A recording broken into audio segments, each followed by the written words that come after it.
2014 പുറത്തിറങ്ങിയ before I go to sleep എന്ന psychological thriller മൂവിയാണ് നമ്മൾ ഇന്ന് കാണാൻ പോകുന്നത്. വളരെ ചുരുക്കം ചില കഥാപാത്രങ്ങളെ മാത്രം വെച്ച് കൊണ്ടാണ് ഈ സിനിമ എടുത്തിരിക്കുന്നത്. ക്രിസ്റ്റീൻ ലൂക്കാസ് എന്ന് പറയുന്ന ലേഡിക്ക് ഒരു ആക്സിഡന്റ് സംഭവിക്കുന്നു. അതോടെ അവൾക്ക് ഒരു അപൂർവതരം മെമ്മറി ഇഷ്യൂ ഉണ്ടാവുന്നു. ഓരോ ദിവസവും ഉറങ്ങി എഴുന്നേൽക്കുമ്പോഴും തലേ ദിവസം നടന്ന എല്ലാ കാര്യങ്ങളും അവൾ മറന്നു പോകുന്നു. എന്നാൽ കടുത്ത മാനസിക വെല്ലുവിളി ഉണ്ടായിട്ടും തനിക്ക് സംഭവിച്ച ആക്സിഡന്റിന് ഉത്തരവാദി ആരാണെന്ന് അവൾ കണ്ടുപിടിക്കാൻ അവളാലാവുന്ന വിധം ശ്രമിക്കുന്നു. ഇതാണ് story line. Memory, trust, identity, psychological fears, ഇതൊക്കെ മെയിൻ ആയിട്ട് ഈ ഫിലിമിൽ പോർട്രേറ്റ് ചെയ്തിട്ടുണ്ട്. എന്നാൽ നമ്മൾക്ക് ഈ സിനിമയിലേക്ക് പോയാലോ?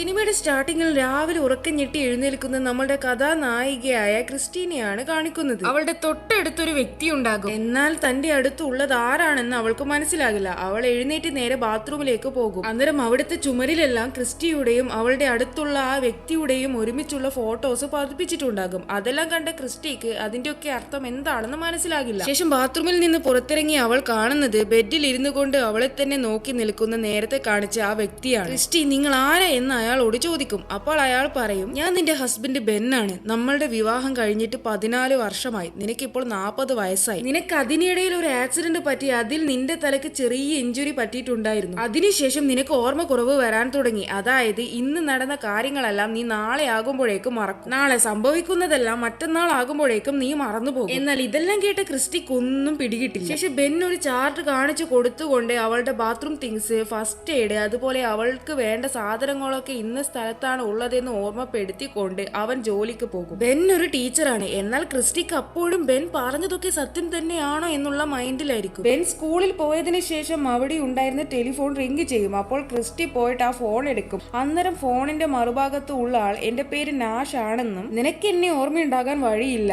അത് കുഴപ്പമില്ല, ഞാൻ നിന്നെ ചികിത്സിക്കുന്ന ന്യൂറോ സൈക്കോളജിസ്റ്റ് ആണെന്നും പറയും. അപ്പോൾ ക്രിസ്റ്റി, പക്ഷെ എന്റെ ഹസ്ബൻഡ് ബെൻ ഇങ്ങനൊരു ഡോക്ടർ എന്നെ ചികിത്സിക്കുന്ന കാര്യം എന്റെ അടുത്ത് പറഞ്ഞില്ലല്ലോ എന്ന് പറയും. അപ്പോൾ നാഷ്, ബെന്നിന് ഞാൻ നിന്റെ ഡോക്ടർ ആണെന്നുള്ള കാര്യം അറിയില്ല. നീ ഒരു കാര്യം ചെയ്യ്, ബാത്റൂമിന്റെ റൈറ്റ് സൈഡിലുള്ള കബോർഡിന്റെ അകത്ത് ഒരു ഷൂ ബോക്സ് ഉണ്ട്. അതിലൊരു ചെറിയ ക്യാമറയുണ്ട്, അതൊന്ന് എടുക്കെന്ന് പറയും. കൂടാതെ ആ ക്യാമറ എങ്ങനെ തുറക്കേണ്ടത് എന്ന് കൂടി നാഷ് പറഞ്ഞു കൊടുക്കും. അങ്ങനെ അവൾ അത് ഓൺ ചെയ്യും. അപ്പോൾ അത് ക്രിസ്റ്റിയുടെ തന്നെ വീഡിയോ ആയിരിക്കും. അതിൽ തന്റെ പേര് ക്രിസ്റ്റീൻ ലൂക്കാസ് ആണെന്നും തനിക്ക് 40 വയസ്സുണ്ടെന്നും താൻ ഒരു അംനീസിയ പേഷ്യന്റ് ആണെന്നും അതുകൂടാതെ തനിക്ക് ഓരോ ദിവസവും സംഭവിക്കുന്ന കാര്യങ്ങളെല്ലാം പിറ്റേ ദിവസം ആകുമ്പോഴേക്കും മറന്നു പോകും എന്നൊക്കെ പറഞ്ഞുകൊണ്ട് ക്രിസ്റ്റീൻ എടുത്ത വീഡിയോ ആയിരിക്കും അത്. 2 ആഴ്ച മുമ്പ് നാഷ് അവളെ വിളിച്ചിട്ട് ഇതുപോലെ ഒരു ക്യാമറ ഉണ്ടെന്നും അതുപോലെ മീറ്റ് ചെയ്യണമെന്നും പറഞ്ഞിട്ടുണ്ടായിരുന്നു. 2 വീക്ക് മുമ്പുള്ള കാര്യമാണ് ഇനി കാണിക്കുന്നത്. നാഷ് ക്രിസ്റ്റിയോട് പറയും, നമ്മൾ തമ്മിൽ കാണുന്നത് നിന്റെ ഹസ്ബൻഡിന് അറിയില്ല.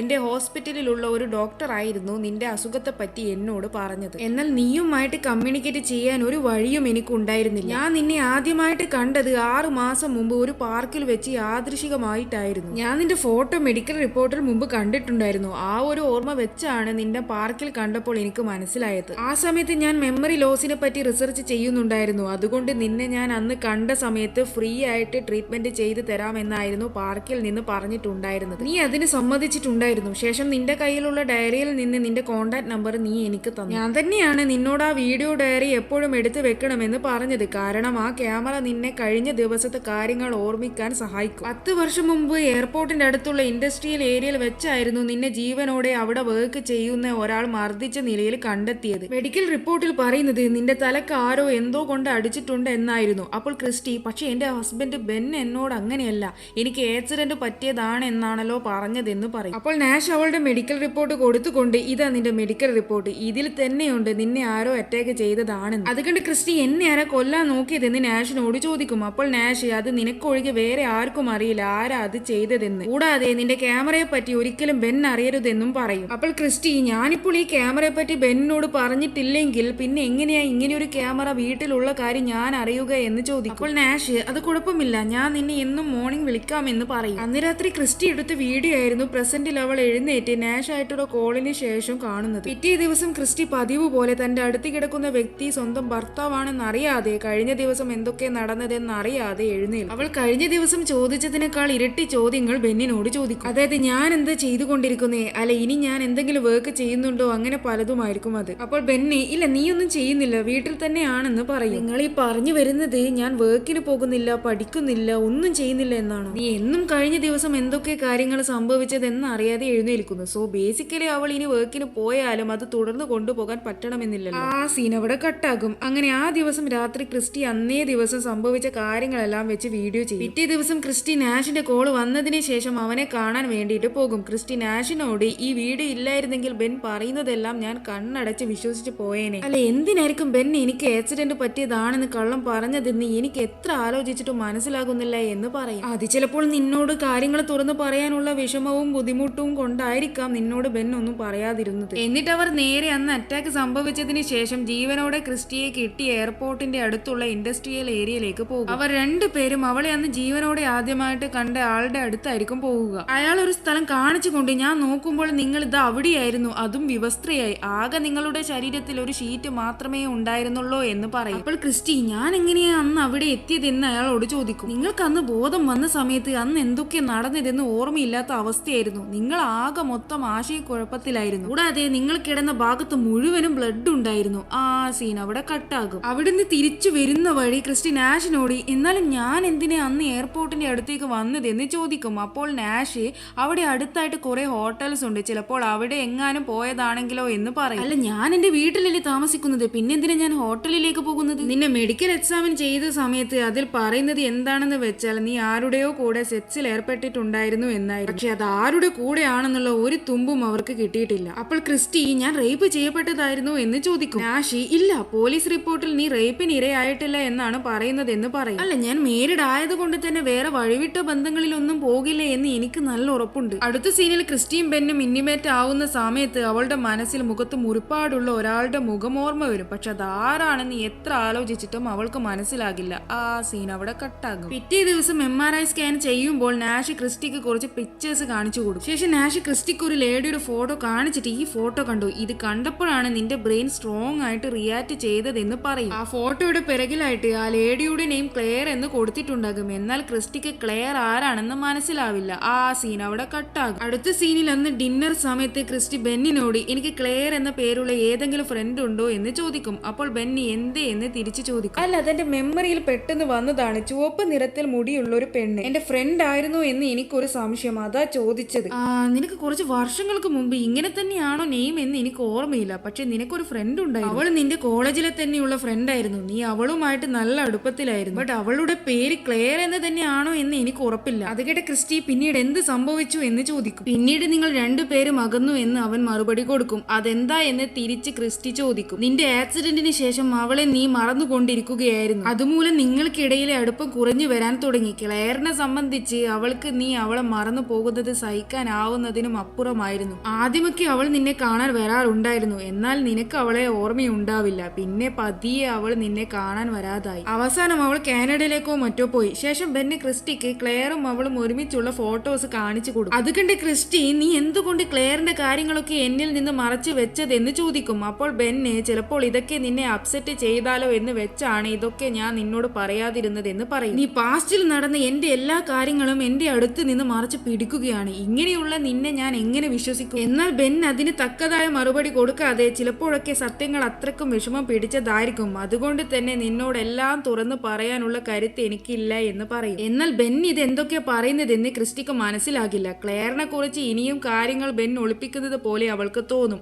ആ സീൻ അവിടെ കട്ടാകും. അടുത്ത സീനിൽ രാത്രി ക്രിസ്റ്റി ബെൻ എന്നോട് ക്ലെയറിനെ പറ്റിയുള്ള സത്യങ്ങളൊന്നും തുറന്നു പറയുന്നില്ല, എന്നോട് എന്തൊക്കെയോ ഒളിപ്പിക്കുന്നത് പോലെ അവൻ കള്ളം പറയുകയാണ് എന്നോട്, അവനെ വിശ്വസിക്കാൻ കൊള്ളില്ല എന്ന് അവൾ തന്നെ അവളോട് പറഞ്ഞുകൊണ്ട് വീഡിയോ റെക്കോർഡ് ചെയ്യും. അത് വേറൊന്നിനുമല്ല, ക്രിസ്റ്റിയെ സംബന്ധിച്ചിടത്തോളം കഴിഞ്ഞ ദിവസത്തെ കാര്യം ഓർത്തിരിക്കാനും ബെന്നിന് ഇനിയും കണ്ണടച്ച് വിശ്വസിക്കാതിരിക്കാനും വേണ്ടിയാണ്. അങ്ങനെ പിറ്റേ ദിവസം എന്നത്തെയും പോലെ നാഷിന്റെ കോൾ വന്നതിന് ശേഷം ക്രിസ്റ്റി വീഡിയോ റെക്കോർഡ് എടുത്ത് നോക്കുമ്പോൾ ഇന്നലെ അവൾ എടുത്ത ആ വീഡിയോയിൽ അവളുടെ തൊട്ട് പിറകിലുള്ള ചുമരിലായിട്ട് അവളുടെയും ക്ലെയറിന്റെയും ഫോട്ടോസ് ഉണ്ടായിരുന്നു. എന്നാൽ ഇന്ന് അതൊക്കെ അവിടെ കാണില്ല. അതൊക്കെ ബെന്നിന്റെ പണിയാണെന്ന് മനസ്സിലാക്കിയ ക്രിസ്റ്റി ആ ഫോട്ടോസ് എവിടെയാണ് ഉള്ളതെന്ന് കണ്ടെത്താൻ ശ്രമിക്കും. അങ്ങനെ പരിശ്രമത്തിനൊടുവിൽ ക്രിസ്റ്റിക്ക് ഫോട്ടോ കിട്ടും. ക്രിസ്റ്റി ആ ഫോട്ടോ നോക്കുന്ന സമയത്ത് ക്ലെയറിനോട് പാസ്റ്റിൽ അവൾ ഛർദ്ദിച്ചുകൊണ്ട് താൻ പ്രഗ്നന്റ് ആണെന്ന് പറഞ്ഞ ആ ദൃശ്യം പെട്ടെന്നൊരു മിന്നൽ പോലെ അവളുടെ ബ്രെയിനിലൂടെ കടന്നു പോകും. ക്രിസ്റ്റി താൻ പ്രഗ്നന്റ് ആയിരുന്നു എന്ന് സംശയം തോന്നിട്ട് കൈകൊണ്ട് അവൾ വയറിന്റെ ഭാഗത്തെല്ലാം സ്പർശിച്ചു നോക്കും. അന്നേരം ഓപ്പറേഷൻ ചെയ്ത പാടുകൾ അവൾ അവിടെ കാണും. അപ്പോൾ പാസ്റ്റിൽ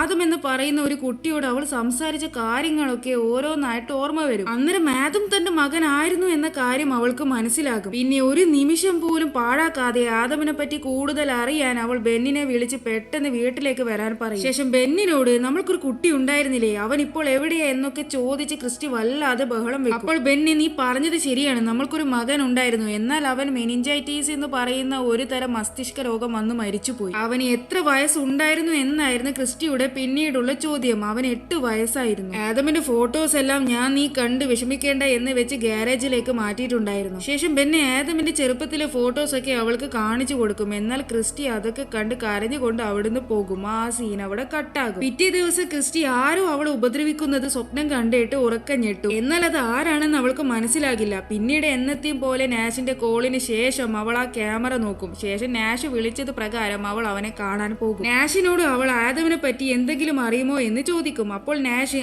നിന്റെ മകനെ പറ്റി നമ്മൾ മുമ്പ് സംസാരിച്ചിട്ടുണ്ടായിരുന്നു എന്ന് പറയും. ബെന്നി പറഞ്ഞത് ശരിയാണ്, ചിലപ്പോഴൊക്കെ സത്യങ്ങൾ അറിയാതിരിക്കുന്നതാണ് നല്ലത്, അല്ലെങ്കിൽ അവ നമ്മളെ മുറിപ്പെടുത്തും. ആ സീൻ അവിടെ കട്ടാകും. അതിനുശേഷം അന്ന് രാത്രി ക്രിസ്റ്റി ബെന്നിനോട് പറയും, സത്യങ്ങൾ അറിഞ്ഞാൽ എനിക്ക് താങ്ങാനാവില്ല, അതിനെ വല്ലാണ്ട് വേദനിപ്പിക്കും എന്നുള്ളത് കൊണ്ടാണ് നീ എന്നോടൊന്നും പറയാത്തത് എന്ന് എനിക്ക് മനസ്സിലായി. കൂടാതെ നിനക്ക് എന്നെയും എന്റെ അവസ്ഥയും കൈകാര്യം ചെയ്യേണ്ടി വരുന്നുണ്ട്. എനിക്കാണെങ്കിൽ ഇന്ന് നടന്നതൊന്നും നാളേക്ക് ഓർമ്മയുണ്ടാവില്ല. നിനക്ക് അതൊക്കെ എത്രത്തോളം വിഷമം ഉളവാക്കുന്നതാണെന്ന് എനിക്ക് മനസ്സിലാവുന്നുണ്ട്. വേറൊരു കാര്യം, നീ നമ്മളുടെ ബന്ധത്തിന് അത്രയും പ്രാധാന്യം കൊടുക്കുന്നുണ്ടെങ്കിൽ ഇനി ഒരിക്കലും നമ്മളുടെ മകനെ പറ്റിയുള്ള കാര്യങ്ങളൊന്നും എന്നോട് മറച്ചു വെക്കരുത്. അത് കഴിഞ്ഞ് അന്ന് രാത്രി ക്രിസ്റ്റി ഉറങ്ങുന്ന സമയത്ത് ആരോ ഒരാൾ അവളെ ഉപദ്രവിക്കുന്നതായിട്ട് സ്വപ്നം കാണും. പെട്ടെന്ന് അവളുടെ ഓർമ്മയിൽ ആ ഉപദ്രവിച്ച ആൾ മൈക്ക് എന്ന പേരുള്ള ആളാണെന്ന് ഓർമ്മ വരും. പിറ്റേ ദിവസം നാഷിനോട് ക്രിസ്റ്റി എന്നെ ഉപദ്രവിച്ചത് മൈക്ക് എന്ന പേരുള്ള ഒരാളാണെന്ന് തോന്നുന്നു എന്ന് പറയും. ആ സംസാരത്തിനിടയിൽ തന്നെ നാഷിന്റെ ID കാർഡിൽ മൈക്ക് നാഷ് എന്ന് എഴുതിയിരിക്കുന്നത് അവൾ കാണാൻ ഇടയാക്കും. അപ്പോഴേക്കും നാഷ് അവളെ ഉപദ്രവിച്ച ദൃശ്യങ്ങൾ അവളുടെ മെമ്മറിയിൽ വരും. ക്രിസ്റ്റി ഒന്നും നോക്കാതെ വണ്ടിയിൽ നിന്ന് ഇറങ്ങി ഓടും. പിറകെ നാഷും ഉണ്ടാകും. അവൻ കയ്യിൽ കരുതിയ സിറിഞ്ച് കൊണ്ട് അവളെ കുത്തും. അതോടെ ക്രിസ്റ്റി ബോധരഹിതയാകും.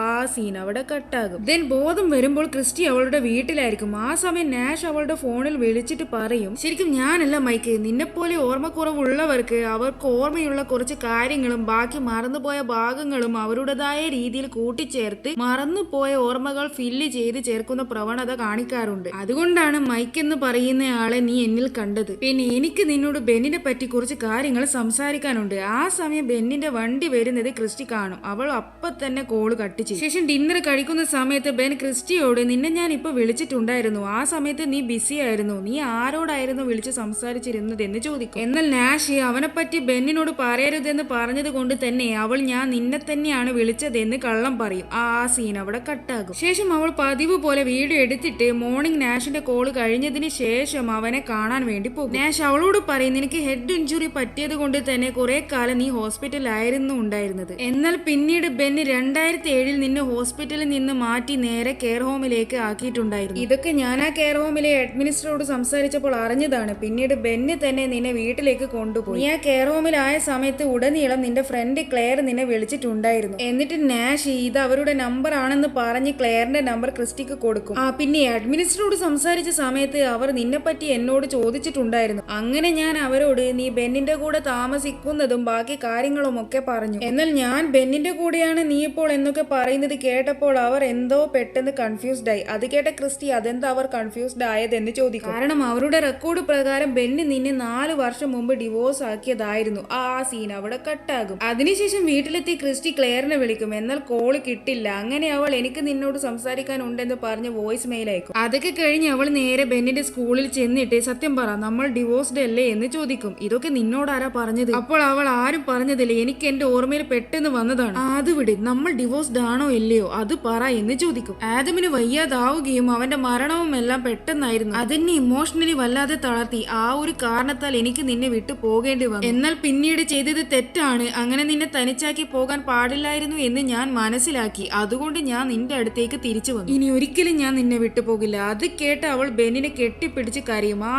സീൻ അവിടെ കട്ടാകും. അടുത്ത സീനിൽ ക്രിസ്റ്റി അയച്ച വോയിസ് മെയിൽ കേട്ടതിന് ശേഷം ക്ലെയർ ക്രിസ്റ്റിയെ തിരിച്ചു വിളിക്കും. ഒരുപാട് നാളുകൾക്ക് ശേഷം സംസാരിക്കാൻ പറ്റിയ സന്തോഷത്തിലായിരിക്കും ക്ലെയർ. ക്ലെയർ പറയും, ഞാൻ ഈ കെയർ ഹോമിൽ നിന്ന് പോയ സമയത്ത് നിന്റെ ഇപ്പോഴത്തെ കോണ്ടാക്ട് നമ്പർ കിട്ടാൻ വേണ്ടിയിട്ട് ഞാൻ ആ കെയർ ഹോമിൽ വിളിച്ചിട്ടുണ്ടായിരുന്നു. എന്നാൽ അവിടെയുള്ളവർ എനിക്ക് നിന്റെ പഴയ അഡ്രസ് ആണ് തന്നത്. എന്നിട്ട് ഞാൻ ആ അഡ്രസ്സിൽ നിനക്ക് ഒരുപാട് കത്തുകൾ എഴുതി അയച്ചു. എന്നാൽ അതൊക്കെ എനിക്ക് തന്നെ റിട്ടേൺ ആയിട്ട് വന്നു. അതുപോട്ടെ, നിനക്ക് സുഖമാണോ? അന്നേരം ക്രിസ്റ്റി, എനിക്ക് ഓർമ്മക്കുറവുണ്ട്, ഒന്നും ഓർത്തെടുക്കാൻ ആകുന്നില്ല. അതൊഴിച്ചാൽ ഞാൻ പെർഫെക്റ്റ്ലി ഫൈൻ ആണ്.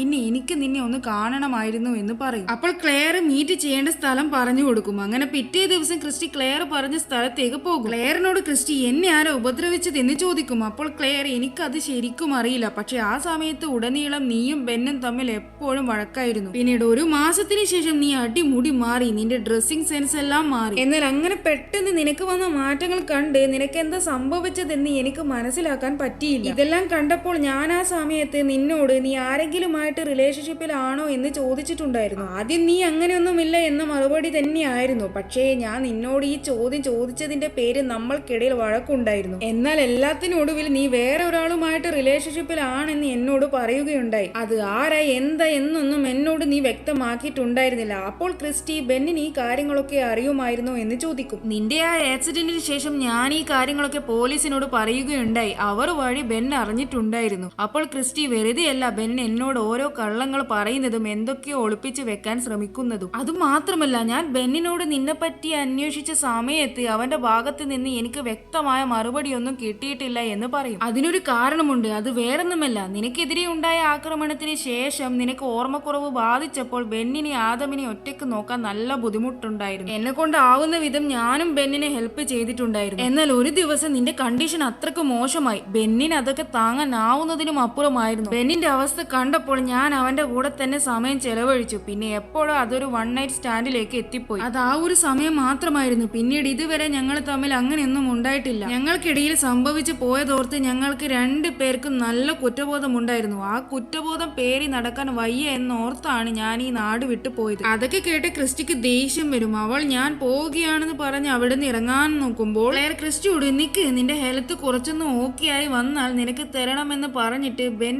എന്നെ ഒരു ലെറ്റർ ഏൽപ്പിച്ചിട്ടുണ്ടായിരുന്നു എന്ന് പറയും. എന്നിട്ട് അവൾ ആ ലെറ്റർ ക്രിസ്റ്റിക്ക് ഏൽപ്പിക്കും. ക്രിസ്റ്റി പോകുന്ന വഴി ആ ലെറ്റർ തുറന്നു വായിക്കും. അതിൽ ബെൻ എഴുതിയത് എന്താണെന്ന് വെച്ചാൽ, ക്രിസ്റ്റി, എനിക്ക് നിന്നോട് പറയാൻ ബുദ്ധിമുട്ടുണ്ട്, പക്ഷെ പറയാതെ പറ്റില്ല. നീ ആദമിനെ അത്രമേൽ ഇഷ്ടപ്പെട്ടിട്ടുണ്ടായിരുന്നു. ഓരോ ദിവസവും നീ അവനെ കണ്ടിരുന്നത് ആദ്യമായിട്ട് കാണുന്ന തരത്തിലായിരുന്നു. നീ ഒരിക്കൽ വിചാരിച്ചത് ആദമിനെ ചെറുപ്പത്തിലാരോ തട്ടിക്കൊണ്ട് പോയിട്ട് വലുതായതിനു ശേഷം അവൻ വീട്ടിലേക്ക് തിരിച്ചു വന്നു എന്നാണ്. വേറൊരു ദിവസം ഞാൻ ഏതോ അജ്ഞാതനാണെന്ന് കരുതി എന്നെ ഉപദ്രവിച്ചിട്ട് ആദമിനെ കൂട്ടിയിട്ട് നീ ഓടിപ്പോയിട്ടുണ്ടായിരുന്നു. അത് കണ്ട് ആദം പേടിച്ചു പോയി. അതോടെ ആദമിന് നിന്നെ കാണാൻ നിന്റെ അടുത്ത് വരാൻ പേടിയായി തുടങ്ങി. കൂടാതെ ഇനി എങ്ങാനും നീ അറിയാതെ ആദമിനെ ഉപദ്രവിച്ചാലോ എന്നുള്ള ചിന്തയും എനിക്കുണ്ടായി എന്നൊക്കെ ആയിരിക്കും ആ കത്തിൽ പറയുന്നുണ്ടാകുക. ഈ പറഞ്ഞ റീസൺ കൊണ്ടൊക്കെയാണ് ബെൻ ഹോസ്പിറ്റലിൽ നിന്ന് കെയർ ഹോമിലേക്ക് ക്രിസ്റ്റിയെ മാറ്റിയതും അതുകൂടാതെ അവളെ ഡിവോഴ്സ് ചെയ്തത്. അതോടെ താൻ കാരണം തന്നെയാണ് ബെൻ എല്ലാ കാര്യങ്ങളും തന്നിൽ നിന്ന് ഒളിപ്പിച്ച് വെക്കുന്നതെന്നും ബെന്നിനെ വിശ്വസിക്കാൻ പറ്റുമെന്നും ബെൻ നല്ലവനാണെന്നും ക്രിസ്റ്റി തിരിച്ചറിയും. അതിനുശേഷം വീട്ടിലെത്തിയ ക്രിസ്റ്റി ബെന്നിനെ കുറിച്ച് അവൻ നല്ലവനാണെന്നൊക്കെ പറഞ്ഞിട്ട് വീഡിയോ റെക്കോർഡ് ചെയ്യും. അതേസമയം ബെൻ അവിടേക്ക് വരും. അപ്പോഴായിരിക്കും ബെന്നിനോട് ക്രിസ്റ്റി താൻ ഇതുപോലെ വീഡിയോസ് റെക്കോർഡ് ചെയ്ത് സൂക്ഷിക്കാറുണ്ടെന്നും നാഷ് എന്ന് പറയുന്ന ഒരു ഡോക്ടറിനെ കാണാറുണ്ടായിരുന്നു എന്നൊക്കെ പറയുക. അത് കേട്ട് ബെന്നി, എന്തുകൊണ്ട് ഇതൊന്നും നീ എന്നോട് പറഞ്ഞില്ല എന്ന് ക്രിസ്റ്റിയോട് ചോദിക്കും. അപ്പോൾ ക്രിസ്റ്റി, എനിക്ക് നിന്നെ വിശ്വസിക്കാൻ കൊള്ളാവുന്നതാണോ എന്ന് ഉറപ്പില്ലായിരുന്നു, അതുകൊണ്ടാണ് ഞാനൊന്നും പറയാതിരുന്നത് എന്ന് പറയും. നീയും നാഷും തമ്മിൽ റിലേഷൻഷിപ്പിലാണോ? അത് കേട്ട ക്രിസ്റ്റി, ഒരിക്കലുമല്ല,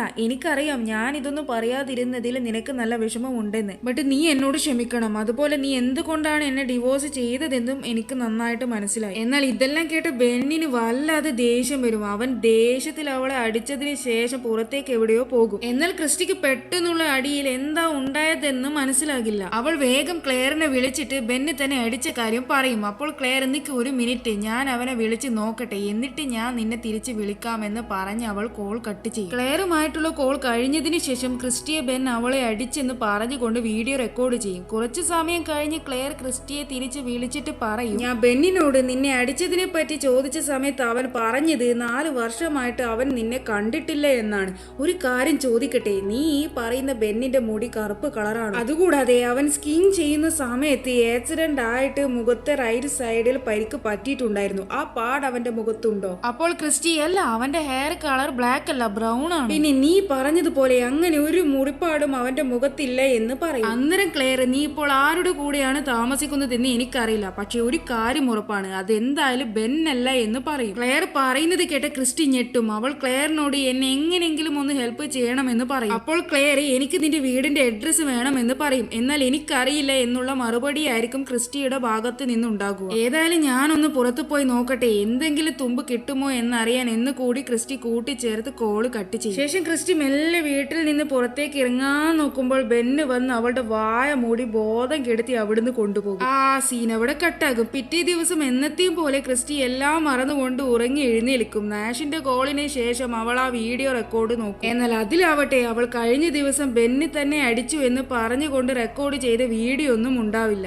അതിനു പകരം ബെന്നി അവളെ അടിക്കുന്നതിന് മുമ്പ് അവൾ ബെന്നിനെ പറ്റി നല്ലത് പറഞ്ഞ വീഡിയോ മാത്രമായിരിക്കും ഉണ്ടാകുക. അതുകൊണ്ട് തന്നെ ഓർമ്മശക്തി ഇല്ലാത്ത അവൾ അതെല്ലാം കണ്ട് കണ്ണടച്ച് വിശ്വസിച്ച് ബെന്നി നല്ലവനാണെന്ന് വിചാരിക്കും. ആ സമയം ബെന്നി വിളിച്ചിട്ട് ക്രിസ്റ്റിയോട് ഇന്ന് ആനിവേഴ്സറി ആണ്, അതുകൊണ്ട് തന്നെ നമ്മൾക്ക് ഒരിടം വരെ പോകാനുണ്ടെന്ന് പറയും. ആ സമയത്ത് ബെന്നിന്റെ കയ്യിൽ ക്രിസ്റ്റിയുടെ ഫോൺ ഉണ്ടാകും. അതിലാവട്ടെ ക്ലെയർ വിളിച്ചോണ്ടിരിക്കുന്നുണ്ടാകും. എന്നാൽ ബെൻ ആ ഫോണ് സൈലന്റിലാക്കി വെക്കും. ക്രിസ്റ്റിക്കാണെങ്കിൽ ഒന്നും ഓർമ്മയുണ്ടാവില്ല. അവളുടെ കണ്ണിൽ ഇപ്പോഴും ബെൻ അവളുടെ നല്ലവനായ ഭർത്താവാണല്ലോ. അതിനാൽ ബെന്നിന്റെ ആവശ്യപ്രകാരം അവൾ ആനിവേഴ്സറിക്ക് വരാമെന്ന് പറയും. അതിനുശേഷം ബെന്ന് ഹോസ്പിറ്റലിൽ പോയിട്ട് ദേഷ്യത്തിൽ നാഷിനോട് ഇനി മേലാൽ എന്റെ ഭാര്യയെ കണ്ടുപോകരുത്, അവളുടെ 7 അയലത്ത് പോലും വന്നു പോകരുതെന്ന് പറഞ്ഞിട്ട് അവിടുന്ന് പോകും. അന്ന് രാത്രി ബെൻ ക്രിസ്റ്റിയെ ആനിവേഴ്സറിയുടെ പേരും പറഞ്ഞ് ഒരു ഹോട്ടലിൽ കൂട്ടിക്കൊണ്ടുപോകും. ക്രിസ്റ്റി ബെന്നിനോട് ഇന്ന് നമ്മളുടെ വെഡിങ് ആനിവേഴ്സറി ആണോ എന്ന് ചോദിക്കും. എന്നാൽ ബെന്നി ഇത് വെഡിങ് ആനിവേഴ്സറി അല്ല, വേറൊരു ആനിവേഴ്സറി ആണെന്ന് എന്തൊക്കെയോ അർത്ഥത്തിൽ പറയും. ആ സമയം വിൻഡോയിലൂടെ ഫ്ലൈറ്റ് പോകുന്നത് അവൾ കാണും. അന്നേരം ക്രിസ്റ്റിക്ക് എന്തൊക്കെയോ ഓർമ്മകൾ മിന്നി മായുന്നത് പോലെ തോന്നും. ക്രിസ്റ്റി അവനോട് എന്നെ ഇവിടേക്ക് കൊണ്ടുവന്നത് എന്തിനാണെന്ന് ചോദിക്കും. ആ റൂമും പരിസരവും എല്ലാം കണ്ട ക്രിസ്റ്റിക്ക് എന്തൊക്കെയോ ഓർമ്മകൾ വരാൻ തുടങ്ങും. അന്നേരമായിരിക്കും ഇപ്പോൾ അവളുടെ കൂടെ ഉള്ളത് ക്ലെയർ മുമ്പ് പറഞ്ഞ ക്രിസ്റ്റിയുടെ തന്നെ കാമുകനായ മൈക്ക് ആണെന്ന് അവൾക്ക് മനസ്സിലാകുക. മുമ്പ് അവൾക്ക് ഒരു മൈക്ക് എന്ന് പറയുന്ന ഒരാളുടെ പേര് ഓർമ്മ വന്നില്ലേ, പക്ഷെ അന്ന് അത്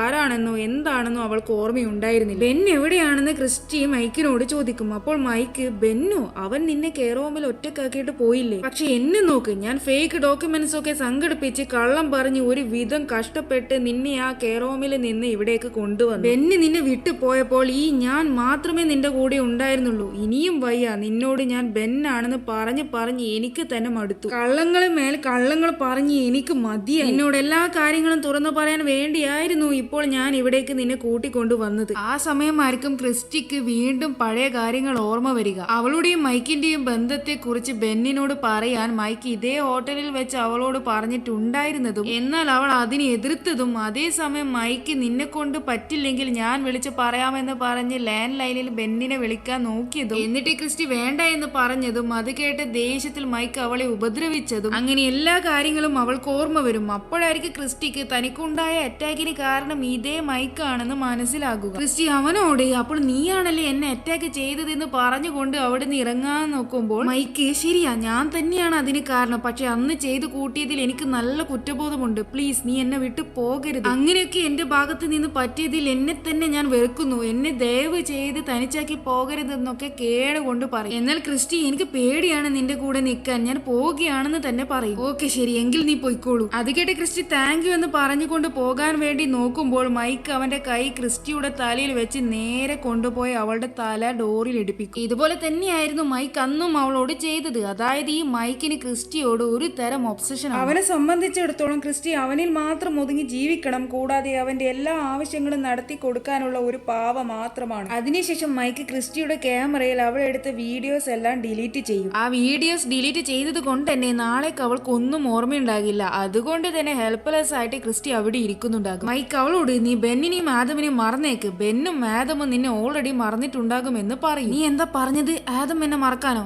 അപ്പോൾ അവൻ ജീവനോടെ ഉണ്ടോ? അത് കേട്ട് കാലി വന്ന മൈക്ക് ക്രിസ്റ്റി വീണ്ടും അടിക്കും. അപ്പോഴായിരിക്കും അവൾക്ക് ആദം മരിച്ചിട്ടില്ല, അവൻ ജീവനോടെ ഉണ്ട് എന്ന് മനസ്സിലാകുക. ക്രിസ്റ്റി ദേഷ്യത്തിൽ അവിടെ ഉണ്ടായിരുന്ന ഫ്ലവർ വേസ് എടുത്ത് മൈക്കിനെ അടിക്കാൻ നോക്കും. അപ്പോൾ മൈക്ക് അവിടെ ഉണ്ടായിരുന്ന കുപ്പി കൊണ്ട് ക്രിസ്റ്റിയുടെ തലക്കടിക്കും. അന്നേരം അവൾ അവിടെ ഉണ്ടായിരുന്ന ഫ്ലോർ ലാമ്പ് കൊണ്ട് അവനെ അടിക്കും. അപ്പോൾ മൈക്ക് അത് പിടിച്ച് വാങ്ങിച്ചിട്ട് ക്രിസ്റ്റിയെ അതുകൊണ്ട് തന്നെ അടിച്ച് താഴെയിടും. അപ്പോൾ ക്രിസ്റ്റി ഒരു ഗ്ലാസ് ടേബിളിന്റെ മുകളിലായിരിക്കും വീഴുക. ആ ഗ്ലാസ് ടേബിളിന്റെ ചില്ലെല്ലാം ചിന്നിച്ചിതറും. അതിനുശേഷം അവൻ അവളെ പിടിച്ച് വലിച്ച് കൊണ്ടുപോകും. അതേസമയം ക്രിസ്റ്റി ആ ഗ്ലാസിന്റെ ഒരു ചെറിയ ഭാഗം കയ്യിൽ കരുതും. എന്നിട്ട് അതുകൊണ്ട് മൈക്കിന്റെ കയ്യിൽ ശക്തമായി കുത്തും. ആ ആഘാതത്തിൽ മൈക്ക് അവിടെ വീഴും. ക്രിസ്റ്റി അവിടെ നിന്ന് ഇഴഞ്ഞു കൊണ്ട് പോകാൻ നോക്കുമ്പോൾ പിറകിൽ നിന്ന് മൈക്കും വീണടത്ത് നിന്ന് വിടാതെ അവളെ പിടിച്ച് വലിക്കാൻ നോക്കും. അന്നേരം ക്രിസ്റ്റി അവിടെയുള്ള അയൺ ബോക്സ് കൊണ്ട് മൈക്കിന്റെ മുഖത്തടിക്കും. അങ്ങനെ മൈക്കിന്റെ ബോധം പോകും. ആ തക്കത്തിന് അവൾ എഴുന്നേറ്റ് ഓടിപ്പോയി ഡോറ് തുറന്ന് പുറത്തേക്ക് ഇറങ്ങി ഹാൾവേയിൽ ചെന്നിട്ട് തന്റെ കയ്യിലുണ്ടായിരുന്ന ഗ്ലാസിന്റെ കഷ്ണം കൊണ്ട് ഫയർ അലാറത്തിന്റെ ഗ്ലാസ് ബ്രേക്ക് ചെയ്യും. ദെൻ ബൈ അലാറം റിംഗ് ചെയ്യും. ആ സീൻ അവിടെ കട്ടാകും. ദെൻ അവളെ രക്ഷിക്കാൻ വേണ്ടി ആംബുലൻസും പോലീസും കൊണ്ട് നിറയും. അപ്പോൾ അവൾ എന്റെ പേര് ക്രിസ്റ്റി, എനിക്ക് 40 വയസ്സുണ്ട്, അങ്ങനെ തുടങ്ങി എല്ലാ കാര്യങ്ങളും വിശദീകരിച്ചു കൊണ്ട് ഒരു വീഡിയോ എടുക്കും. ആ സീൻ അവിടെ കട്ടാകും. പിന്നീട് നോക്കുമ്പോൾ ക്രിസ്റ്റി ഹോസ്പിറ്റലിലായിരിക്കും. അവളുടെ തൊട്ടടുത്തായിട്ട് നാഷും ഉണ്ടാകും. നാഷ് അവൻ ആരാണെന്ന് പരിചയപ്പെടുത്തിയതിന് ശേഷം നിന്റെ വാരിയലിന് ചെറിയൊരു ക്രാക്കും അതുപോലെ തലക്ക് ചെറിയൊരു ഇഞ്ചുറിയും ഉണ്ടെന്നല്ലാതെ വേറെ കാര്യമായിട്ട് പ്രശ്നമൊന്നുമില്ല. പിന്നെ ക്ലെയർ നിന്നെ അവളുടെ വീട്ടിലേക്ക് കൊണ്ടുപോകാൻ ഇന്ന് ഉച്ചയാകുമ്പോഴേക്കും ഇവിടേക്ക് വരും. നിനക്ക് ക്ലെയറിന് ഓർമ്മയുണ്ടോ? അപ്പോൾ അവൾ ആ ഉണ്ട്, ആ ചുവന്ന നിറത്തിൽ മുടിയുള്ള പെണ്ണല്ലേ എന്ന് പറയും. അന്നേരം നാഷിന് ക്രിസ്റ്റിക്കെല്ലാം ഓർമ്മയുണ്ടെന്നും അവൾക്ക് അവളുടെ ഓർമ്മശക്തി തിരിച്ചു കിട്ടിയെന്നും മനസ്സിലാകും. മൈക്ക് ഇപ്പോൾ പോലീസ് കസ്റ്റഡിയിലാണ്. അവൻ ഇനി കുറെ കാലത്തേക്ക് ജയിലിൽ തന്നെ ആയിരിക്കും. പിന്നെ നിന്നെ കാണാൻ 2 പേര് വന്നിട്ടുണ്ട്. അത് വേറെ ആരും ആയിരിക്കില്ല, ബെന്നും മാധവും ആയിരിക്കും. ബെൻ അവളോട് ഇങ്ങനെയൊക്കെ സംഭവിക്കുമെന്ന് അറിയുമായിരുന്നെങ്കിൽ ഞാൻ ഒരിക്കലും നിന്നെ വിട്ടിട്ട് പോകില്ലായിരുന്നു. ആദമിനെ ഓർത്ത് അവന്റെ സംരക്ഷണം ഓർത്ത് മാത്രമാണ് ഞാൻ നിന്നെ ഡിവോഴ്സ് ചെയ്തത് എന്നൊക്കെ പറഞ്ഞ് അവിടുന്ന് പോകും. ശേഷം ആദം അവിടേക്ക് വരും. ക്രിസ്റ്റിക്ക് അത് തന്റെ മകനാണെന്നുള്ള കാര്യം മനസ്സിലാകും. അതുപോലെ ആദമിനും അമ്മ പഴയതുപോലെയല്ല, എല്ലാ കാര്യങ്ങളും ഓർമ്മ വന്നെന്ന് മനസ്സിലാകും. ഇവിടെ വെച്ച് ഈ സിനിമ കഴിയും. എങ്ങനെയുണ്ട് മൂവി? ഓർമ്മക്കുറവ് നമ്മൾ എല്ലാവരും നേരിടുന്ന പ്രശ്നമാണ്. പക്ഷെ അതിന്റെ ഭീകരത എത്രത്തോളം ആണെന്ന് ഈ ഫിലിം കണ്ടു കഴിഞ്ഞാൽ മനസ്സിലാകും. സോ എല്ലാവരും സബ്സ്ക്രൈബ് ചെയ്ത് സപ്പോർട്ട് ചെയ്യുക. ഇനി അടുത്ത മൂവിയായിട്ട് ഞാൻ മറ്റൊരു ദിവസം വരാം. അപ്പോൾ ഓക്കെ, ബൈ.